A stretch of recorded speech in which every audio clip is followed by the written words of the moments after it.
Halo, Assalamualaikum warahmatullahi wabarakatuh. Berjumpa lagi di channel YouTube Guru Online. Baik, apa kabar semuanya? Semoga dalam keadaan sehat walafiat ya. Baik, hari ini kita akan belajar tentang teks resensi. Teks resensi ini hadir di pembelajaran kelas 11 semester 2 ya. Baik, kita akan mulai pembelajarannya dari pengertian teks resensi, tujuan dari teks resensi, unsur-unsur atau sistematika resensi, dan juga kaidah kebahasaan dari teks resensi. Semoga nantinya pembelajaran ini dapat bermanfaat untuk kita semua. Kita simak ya dari mulai pengertian dari teks resensi. Secara etimologi, resensi berasal dari bahasa Latin, disebut recensio, yang berarti memeriksa kembali, menimbang, ataupun menilai.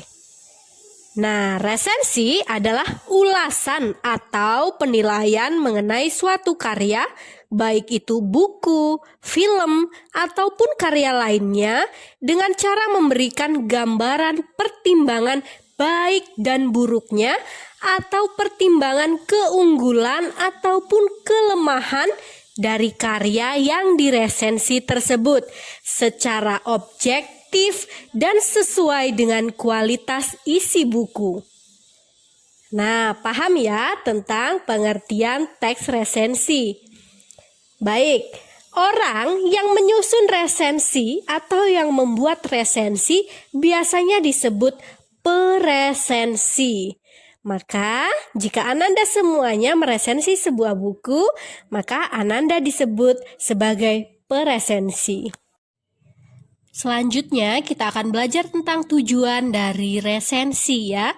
Yang pertama, untuk memberi gambaran secara umum dan ringkas tentang suatu karya yang diresensi. Yang kedua, untuk mengapresiasi suatu karya. Karena dengan meresensi, orang akan tahu dan tertarik dan ikut ingin tahu terhadap karya yang diresensi tersebut.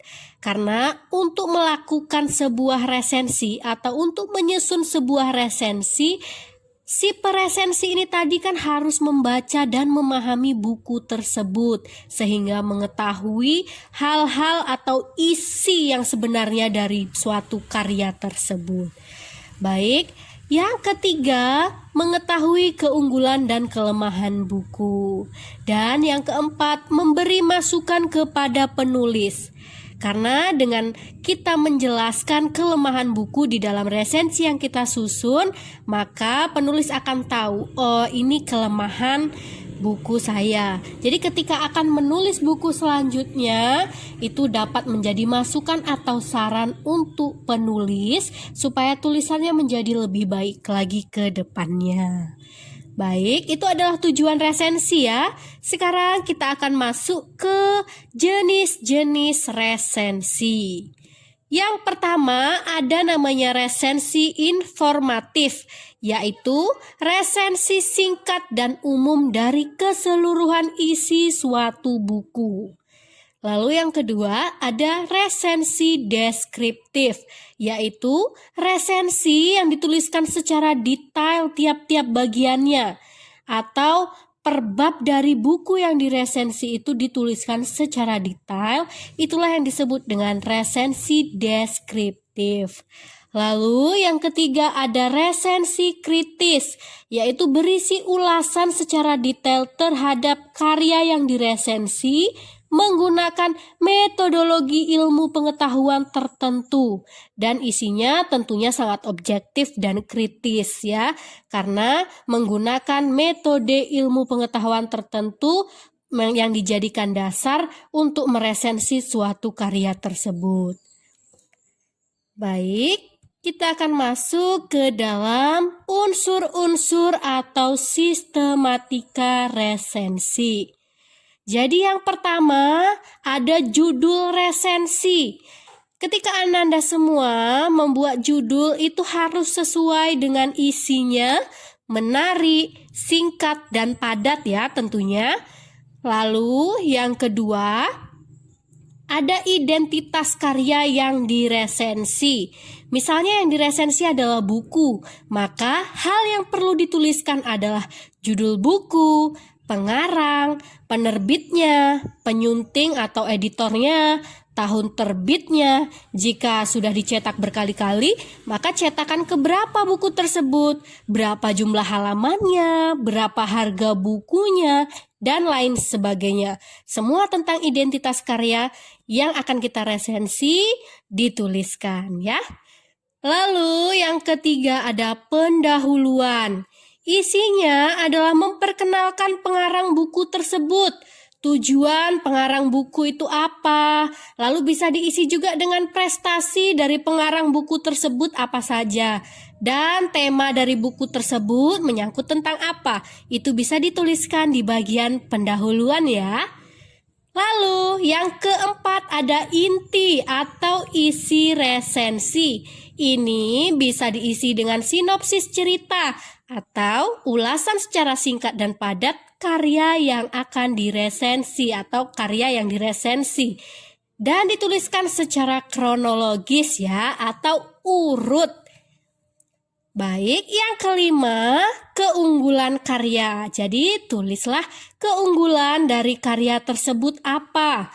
Misalkan, kalau buku penggunaan kertasnya bagus, lalu isinya menarik, memuat banyak edukasi misalkan, dan memiliki banyak pesan moral, seperti itu ya. Contohnya, jadi yang selanjutnya adalah kelemahan dari karya tersebut. Silakan dituliskan apa kelemahan dari buku tersebut. Misalkan halamannya terlalu banyak. Misalkan lagi ceritanya terlalu bertele-tele. Lalu yang terakhir adalah penutup. Ini berisi kesimpulan tentang tanggapan terhadap karya tersebut ya. Baik, itu tadi adalah unsur-unsur atau sistematika resensi. Kita selanjutnya akan belajar tentang kaidah kebahasaan teks resensi. Kaidah kebahasaan teks resensi yang pertama yaitu banyak menggunakan konjungsi penerang. Konjungsi penerang ini contohnya bahwa, yakni, yaitu, misalkan. Lalu yang kedua, konjungsi temporal. Contohnya, sejak, semenjak, kemudian, dan akhirnya. Jadi konjungsi temporal ini yang berhubungan dengan waktu ya. Lalu ada konjungsi penyebaban. Misalkan karena atau sebab. Dan pernyataan saran atau rekomendasi. Contohnya, jangan, hendaknya, seharusnya. Nah, itu tadi adalah contoh-contohnya ya. Jadi kaidah kebahasaan yang sering muncul di dalam sebuah teks resensi. Baik, itu tadi adalah pembelajaran tentang teks resensi ya. Di video selanjutnya kita akan kupas tuntas tentang contoh meresensi suatu karya, yaitu novel Perahu Kertas. Jadi jangan lupa ditonton video selanjutnya tentang resensi karya tersebut ya. Terima kasih. Wassalamualaikum warahmatullahi wabarakatuh. Jangan lupa subscribe.